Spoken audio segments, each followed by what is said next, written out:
You're listening to the heartbeat of the University of Maryland, Baltimore, the UMB Pulse.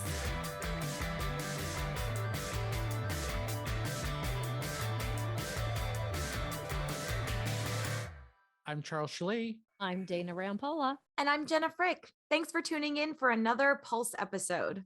Yes, and we have another great guest today who will help us continue our conversation about UMB change makers. This season on the UMB Pulse, we are featuring stories about how UMB is taking creative action to overcome barriers and solve social problems. This episode features a guest who is helping to make change right in our own community. Joining us is Shantay McKinily, who is the director of the Positive School Center and Promise Heights school-based programs.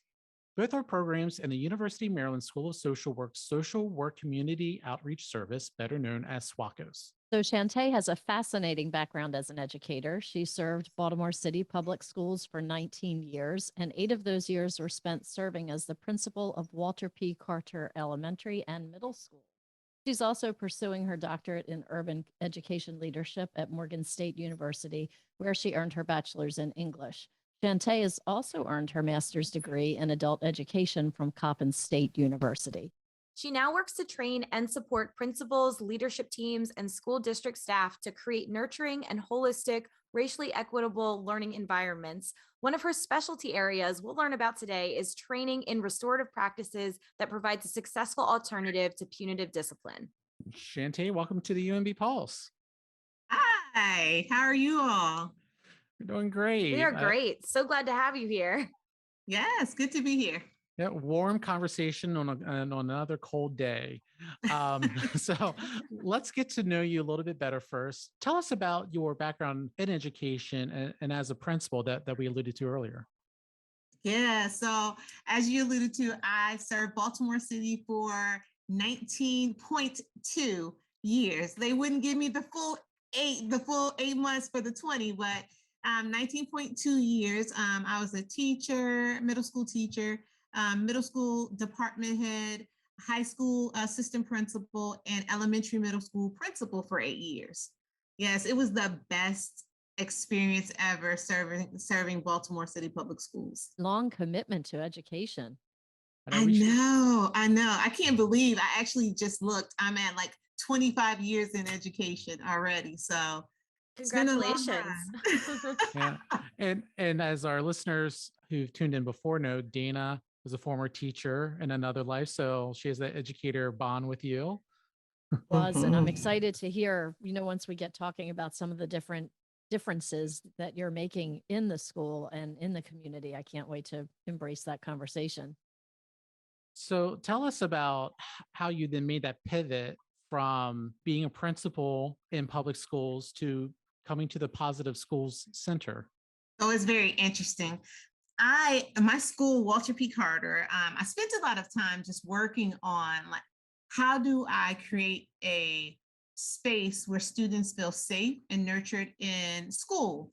And so I was introduced to Dr. Shaya, who started the Positive School Center. And my Walter P. Carter was a Positive School Center for about 2 years. And then the director of the Positive School Center left, and I actually was trying to help them find someone to fill the space. And then one of my mentors, Dr. Durant, said, Shantay, why don't you apply for the position?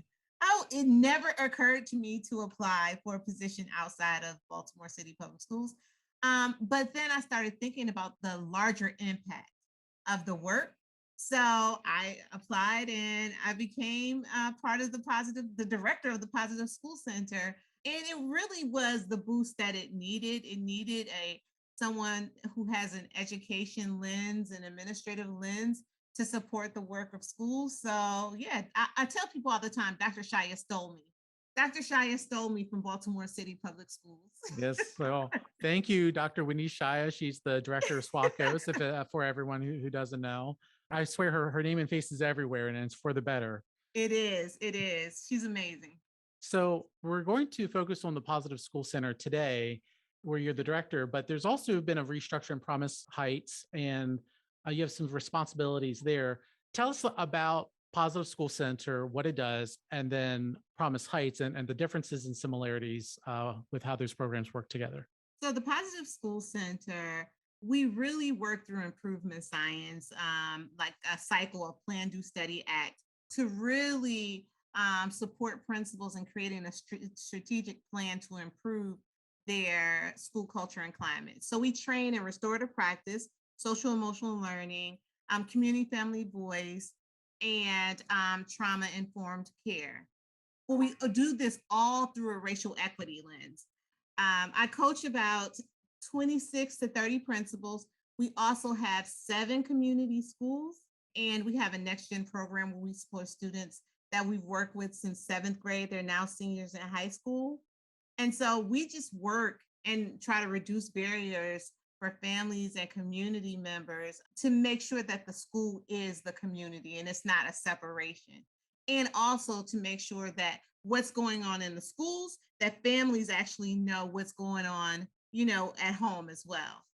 So that's the Positive School Center. So Promise Heights is similar to the Positive School Center. They're both community facing organizations. Promise Heights aligns with the Promise Grant, which is a Department of Education grant. It's a $30 million grant, and we're actually in the 4th year of the 5-year grant. And so Promise Heights has 5 community schools, and they really are very intentional and thoughtful about like reducing barriers in a specific area of Baltimore City. I get a chance to now work with both Promise Heights and manage them as well as the Positive School Center. We work together and very similar. It's just more people on the Promise Heights side. And they also have a clinical component. When you think about the school of social work, they also have a clinical component with Promise Heights.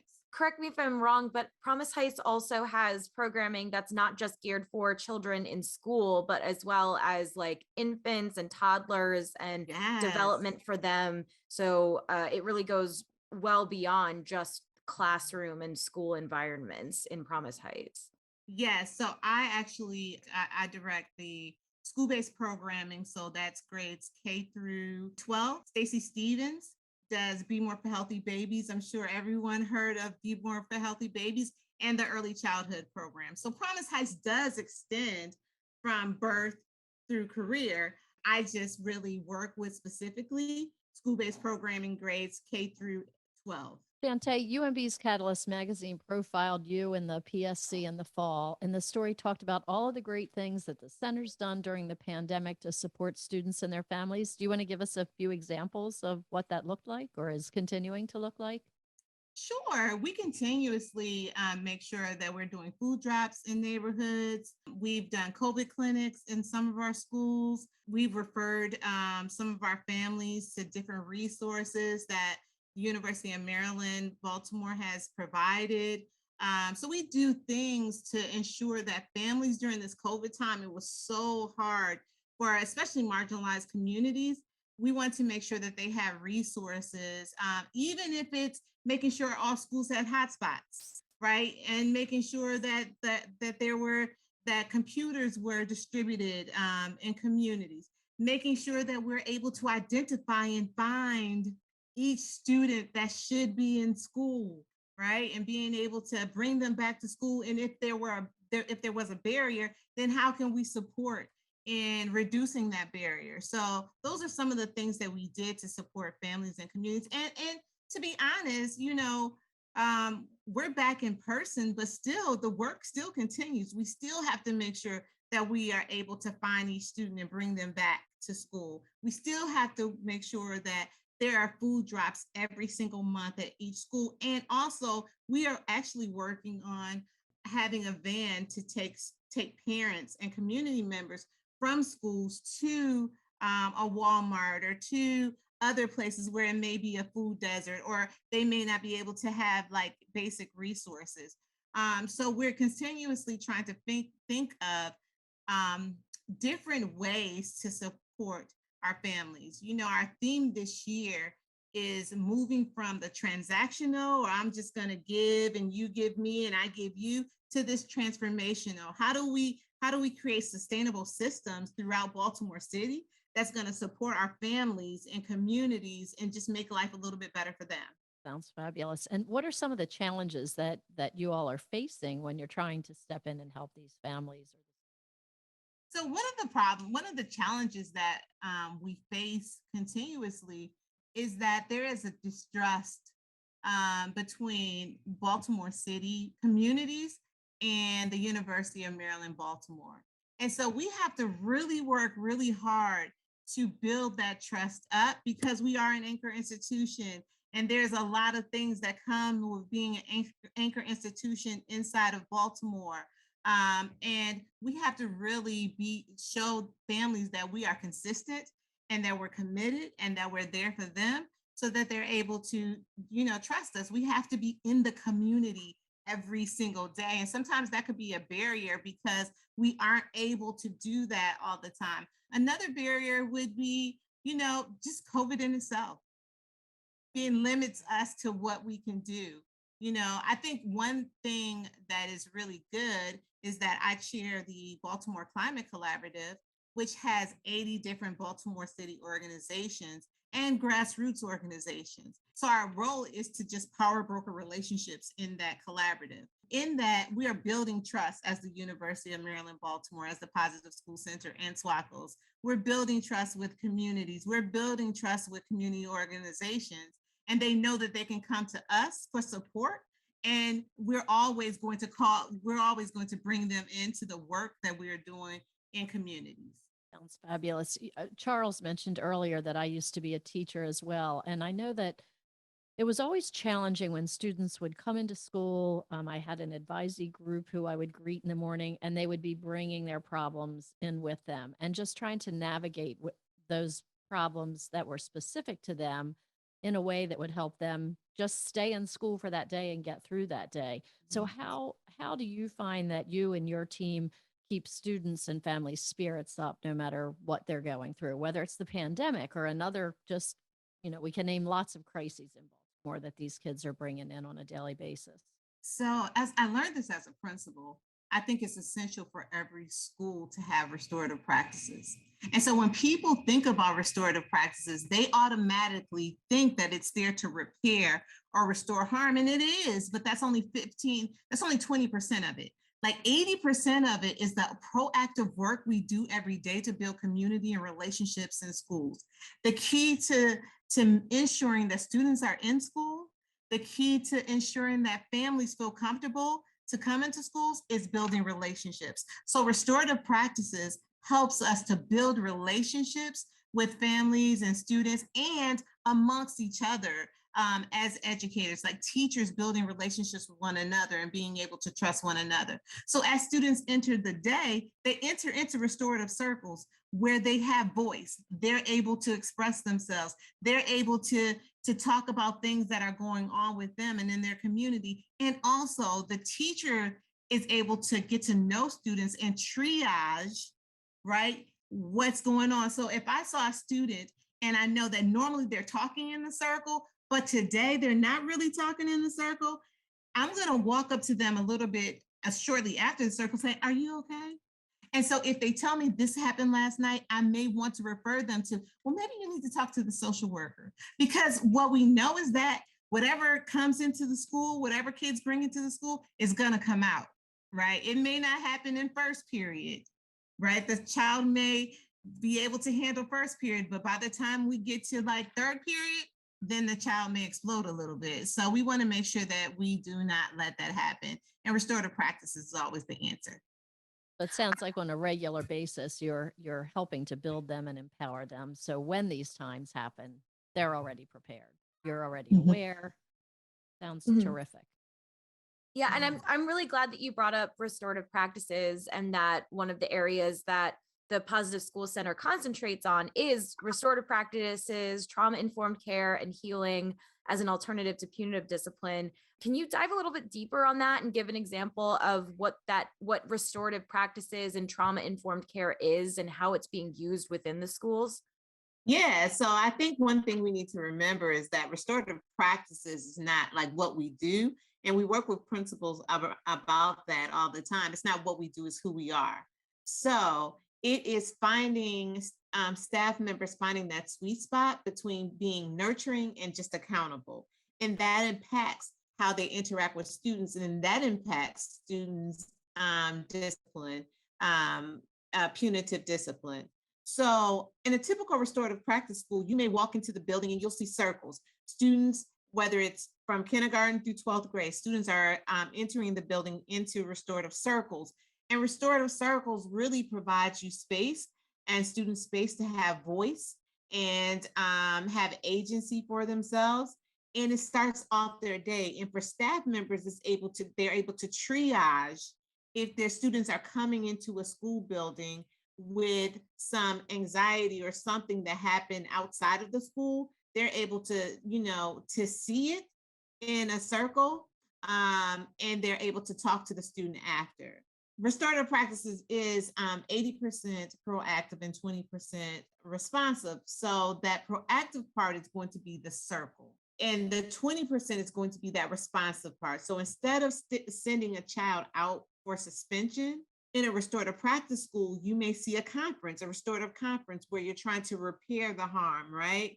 Or you're trying to have these small impromptu meetings with students to address any issues. It really is how you interact with students. That's the difference. It is finding that spot that you can be very nurturing and accountable, and also repair harm when necessary. If there's a conflict between maybe a student and another student, are they conferencing or maybe in a circle where they talk out their differences and say, I'm sorry, like this is what made me upset in this situation, and this is what I see in you as, you're really good. Yeah. Person.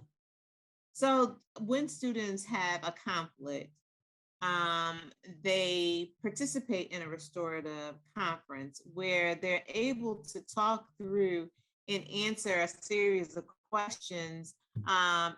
And really, it provides space for students to have voice in the conflict, right? Because a lot of times, we try to punish people for conflicts when we don't really know what happens.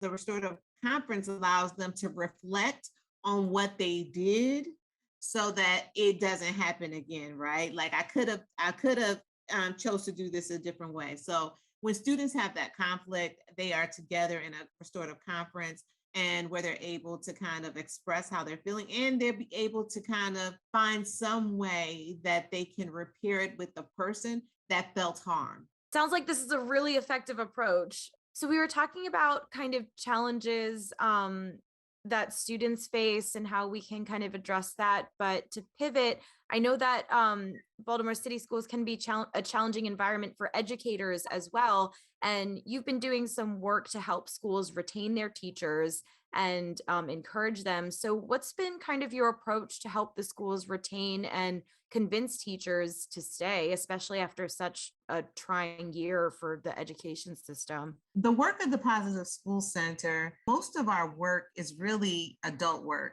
We don't specifically work with individual students. We see the results and how students navigate schools, but really our work is to provide tools for teachers in the school building. And what it boiled down to is providing teachers with tools to put in their toolkit to handle, the adversities of COVID, right? So we can't get rid of COVID, like it's here, but what can we do for you to support you? Like we'll train in mindfulness, we'll train in yoga, we'll provide yoga training, we'll provide all sorts of tools, how to create a schedule, for a morning schedule for yourself so that you can have some balance for your life. We'll do all of those self-care things for them to support them, because we know that they're in the profession because they love the profession. Like teachers are not teaching because of money.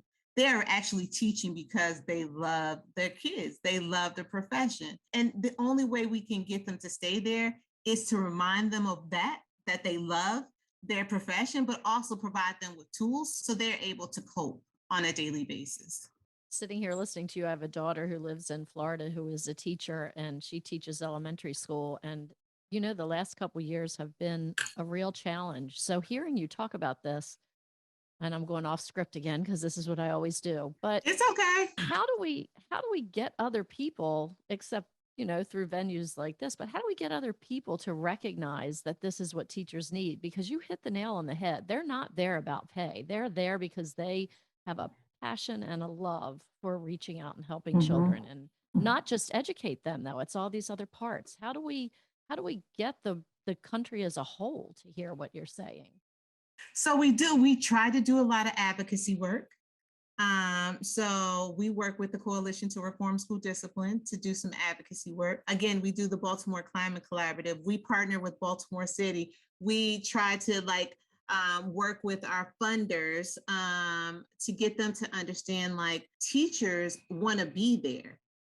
They just need help and support with being able to be present and hold space for students, right? And part of that is that they don't have the tools, they don't have the resources that they need. And so when we're looking for funding opportunities, we're always mentioning these are things that we're trying to get things that teachers will need so that they will stay in those particular positions. But then it also goes back to school leadership.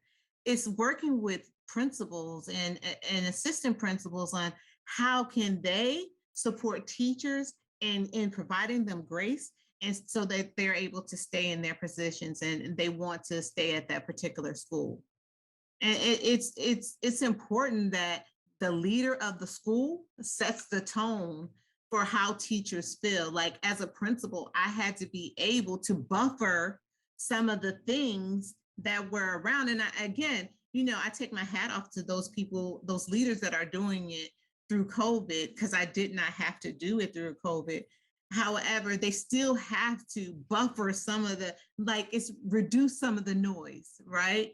And so that teachers are able to go in and not only teach, as you said, because it really is this holistic approach of education. And especially right now, students have been out for a year and a half, 2 years. They have to come back in and start all over from the beginning to learn how to become more social emotionally developed. You mentioned a minute ago about doing a lot of adult work with the mental health area.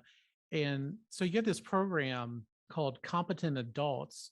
Can you tell us about what that involves and how it works with teachers and leaders and parents? So essentially, Competent Adults is funny because one of my coaches, Andre, he was like, when I first came, I looked up Competent Adults. And a competent adult is totally a Shantay thing. It is this notion that, but let's be clear. It is this notion that you have to be trauma informed, social emotionally developed, and racially in tune in order to stand in front of students. So it's really pushing teachers and administrators to do the inner work to become more not only look at students, say you've experienced trauma, but really examine themselves to show how their trauma shows up in the way they hold space for kids. And because then they'll be able to identify those triggers when students do it, right? And then they'll have some tools that they can deal with that. But if they don't think about their trauma, then they don't even know what's happening in their body when students do certain things. And then becoming more social emotionally developed, looking at their decision making, building great relationships, all of those 5 competencies of social emotional learning. But then also, more importantly, how do you become more racially conscious? And that's the hard work, right? No matter what your race is, how do you become more racially conscious and understand how you show up as a person in your racial self, right? So when people look at me, I don't want them to say, oh, it's Shantay, I don't see color. No, I need you to see color. I need you to see the intersectionality of being a Black woman, right? And all the things that come along with me being a Black woman. And that's the work that teachers need to do, because that gives the humanity and the empathy that they need in order to support students. I had talked to an education professor one time who was doing similar work about being self-aware and your experiences as a teacher. And it was really interesting for her talking about it, because she said, look, my first teaching job right out the gate was in Texas at a predominantly Latino district, and the first language wasn't English for a lot of kids. And she said, I had to be aware of myself, how I had a military family background. And so there were certain behaviors or customs of how you would act in public that she said she essentially had that expectation of the students and realized that's not the way to approach things, that you can't expect the way that you grew up to have these same students do that same behavior. I push people's thinking around this whole notion of self-awareness and social awareness to know, like, when you enter spaces, you have to always know that you're entering spaces as a space as a whole being. So people are receiving you like that. And so you have to be very self-aware enough to know your biases. You have to be very self-aware enough to know, like, this is what people see when they see me, and be able to navigate spaces in your skin and who you are. So I'm glad that she was able to kind of come to that conclusion that she needed to shift sometimes her behavior, her behavior as a teacher. And you have a program that helps Black women in school leadership who experience incredible stress in their job. It's called Evolving Superwoman Syndrome. What does that entail? The first thing Dr. Wendy Shia did was like, you need to become an executive coach. So I went through the training to become an executive coach. I would go to schools to coach principals, not only around their school, but also around, like, how do we create this life balance? Because I wanted to sustain them in their position. But then what I realized was a lot of the principals, that they were mostly all Black women.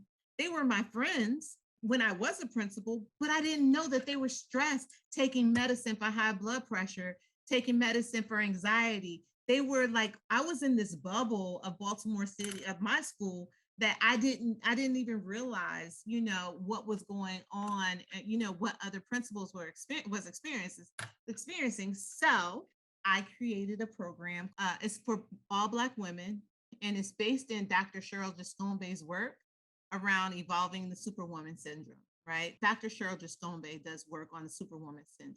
And is this notion that Black women feel like they need to be superwomen in community, right? My program helps them kind of divest from that. Like, Black women, we don't need to be superwoman, right? We need to figure out how we can create balance and give what we can give and pour into ourselves as much as possible so that we can pour into other people. And then sometimes Black women need a community just as Black women so that they're able to express all the things that are happening to them on a daily basis. So I'm so excited. We went through our first cohort over the summer. So we're going to go into our second cohort this spring. And it's a program that I'm really trying to continue because Black women communities and school communities and just communities in general are just on their shoulders, whether it's their family, whether it's their community, whether it's the school. It's this pressure to be all to everyone, and they can't. So somehow they have to divest from this notion that they need to save everyone, because you can't. You have to take care of yourself, because it's literally making you sick. When you look at data, Black women are dying early. When you look at data, most of them have high blood pressure, kidney disease, all of those things. And it's all attributed to stress. And so it's just working with them to figure out how they can balance life so that they could be a healthier them, and then they can support other people, right? They need to be healthy within themselves. How can people register to be part of that next cohort or the one afterwards if needed? If anyone's listening and wants to get involved in that. So right now, through our research project, we're really focusing on Black women leaders in Baltimore City public schools. Eventually, after this cohort, hopefully we'll open it up to Black women leaders throughout the state of Maryland, because the PSC's goal is not just our goal was only to be in Baltimore City for a little while and then extend throughout Maryland. And eventually that's what we want to do. So hopefully, given like a year or so, we're able to extend throughout Maryland to support other school districts. But right now, what we do is we provide monthly breakthrough sessions for the public. If they follow us on Facebook or Instagram at the PSC, Positive School Center, you can, right now, actually this week, we have a session it's called Rest. And we do it every month for our people that follow us and that want to take advantage of some of the PSC's resources. Shantay, if there was by chance a major donor somewhere out there listening, what would be your wish to make the Positive School Center even better and expand upon your work? Well, I do have a wish list.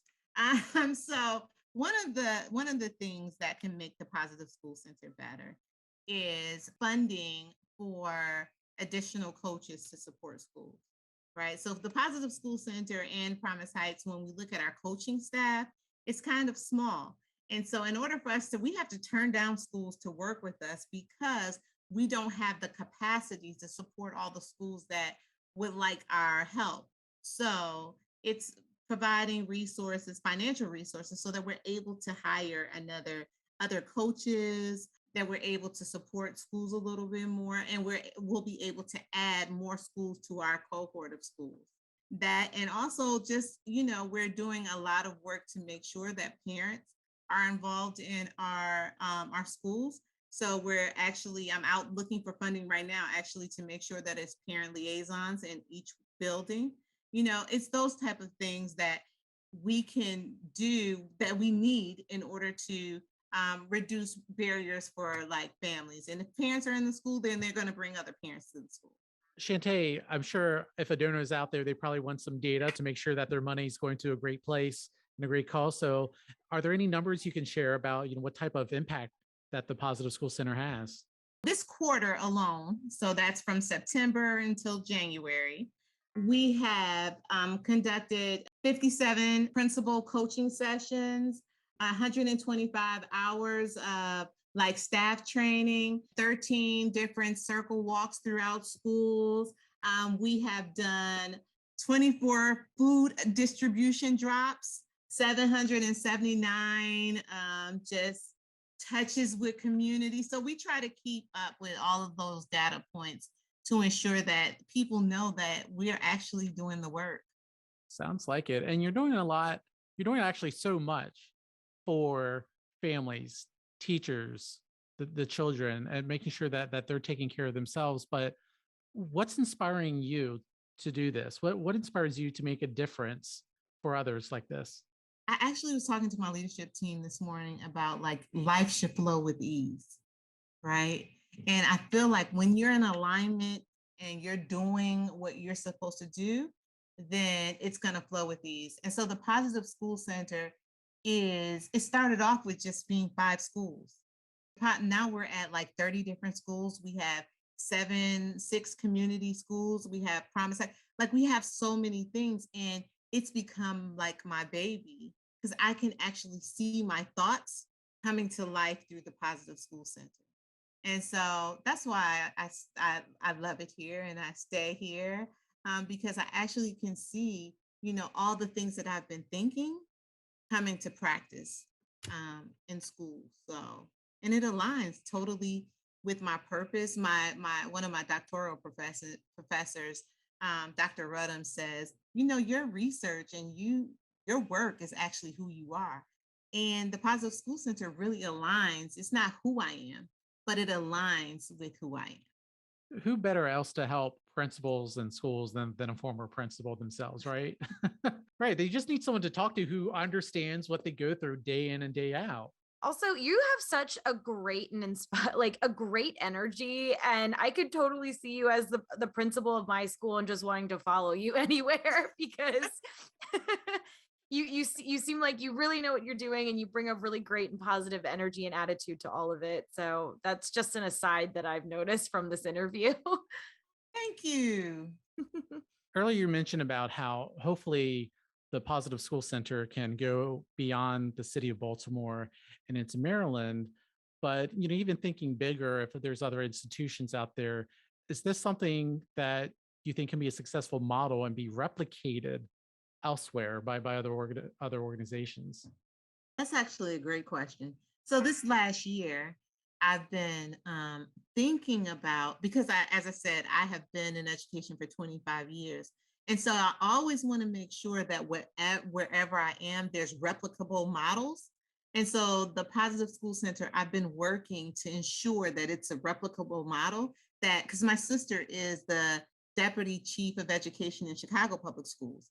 And so, because I'm from the Midwest as well, she's in the early learning department. And I think that this model could be replicated in Chicago, in Texas, and all throughout school districts, urban school districts throughout the country, because it's such a holistic model and it also works with just shifting the mindset of staff, of teachers and administrators, because that's the key. So people always want to think that children are the issue, and the children aren't the issue. They're being children, right?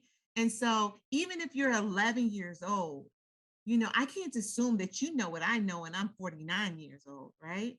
And so we really work to shift mindsets, and any school district throughout, especially any urban school district throughout the country can definitely utilize like the tenets of the Positive School Center in order to shift mindsets, especially teachers that are serving and students that are from marginalized communities. It sounds like a excellent federal grant application. I think so. Just email me. Yep. And we've learned so much about the Positive School Center here, but if anyone would like to learn more about it, they can visit at positiveschoolcenter.org, and you'll find a link to their Facebook and Twitter pages at the bottom of their website. Yes, and an address to cut a check if anyone's listening. Yes. So, Yes. Yes, absolutely. Shantay, thank you so much for joining us, and enjoy your spring semester. Thank you so much for having me. Oh, wow. She was really terrific. And I feel like I learned so much that I didn't even know a program like this existed. So I'm super happy that we had her on. I hope that the audience really enjoyed. And please, if you did, give us a rating, log on, let us know how you think we're doing in our new season. We'll continue to talk about change makers, and please rate, review, and subscribe to the UMB Pulse on Apple Podcasts or wherever you like to listen. Yes, definitely do that. And our next episode will drop Friday, April 1st. And no, it is not going to be an April Fool's joke. This is real. And this is really who we're going to have on. So in April, we're going to feature C. Daniel Mullins and Rodney Elliott from the University of Maryland School of Pharmacy Patience Program. Patience is an interdisciplinary research team of community partners and researchers housed at the University of Maryland School of Pharmacy that works to change the way we think about research by creating a path for health equity in West Baltimore. And I believe they were just recently recognized, given the staff award at Martin Luther King Black History Month celebration in February. It's excellent. I can't wait to learn more about that. So we will see you in April along with the Patience Program folks. Thank you once again to Shantay McKinily, and thank you for listening to the UMB Pulse.